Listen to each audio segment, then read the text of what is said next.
Hello friend, welcome back to my channel. તમને મારી ચેનલમાં જોવા મળશે વિવિધ પ્રકારની વેરાયટીની રેસીપી. જો તમને મારો વિડીયો પસંદ આવી તો મારા વિડીયોને લાઈક કરી, શેર કરી, મારી ચેનલને સબસ્ક્રાઈબ જરૂર કરી દેજો. આજે આપણે આ વિડીયોની અંદર અથાણાની રેસીપી જોઈશું. એના માટે આપણે આ રીતે બધી તૈયારી કરી લેવાની છે. જેમાં આપણે કેરી લેવાની છે અને એના નાના ટુકડા કરી લેવાના છે. ગેસ ઉપર એક વાસણમાં તેલ ગરમ મૂકવાનું છે. તેલનું પ્રમાણ વધુ પડતું લેવાનું છે અને તેની અંદર હિંગ ઉમેરી દેવાની છે. ત્યારબાદ આપણે તેમાં તીખા ઉમેરી દેવાના છે. તમે ઈચ્છો તો તીખાનો ભૂકો કરીને પણ ઉમેરી શકો છો. હવે તેની અંદર કેરીના બટકા કરેલ ઉમેરી દેવાના છે અને તેને હલાવી લેવાનું છે.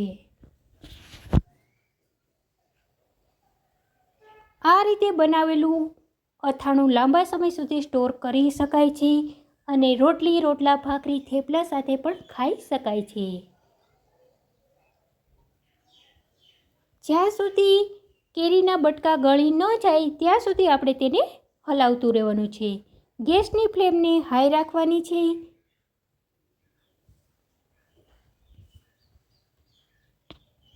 આ રીતે બનાવેલું અથાણું ખાવામાં ખૂબ જ ટેસ્ટી, હેલ્ધી, સ્વાદિષ્ટ અને મસાલેદાર બનતું હોય છે.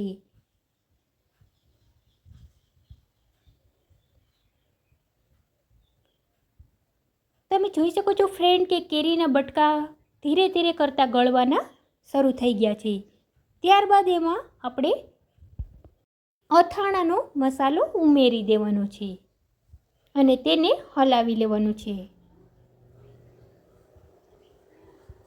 હવે આપણે તેની અંદર વધારે મસાલા માટે મીઠું, થોડું હળદર પાવડર, થોડું ધાણા જીરું પાવડર ઉમેરી અને અથાણા સાથે આપણે તેને હલાવીને મિક્સ કરી દેવાનું છે.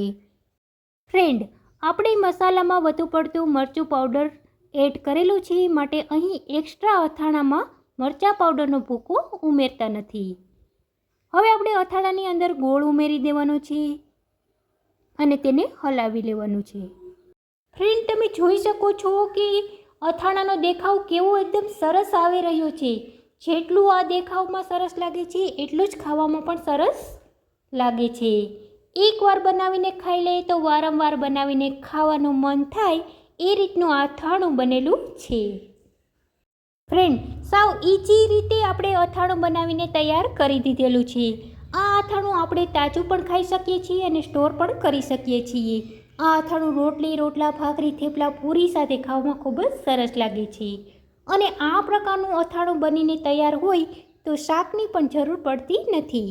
ફ્રેન્ડ, તમને જો મારું અથાણું બનાવવાનો વિડીયો પસંદ આવ્યો હોય તો મારા વિડીયોને લાઈક કરી, શેર કરી, મારી ચેનલને સબસ્ક્રાઈબ જરૂર કરી દેજો. મારા નવા આવનાર વિડીયોને જોતા રહેજો. Thank you for watching my video.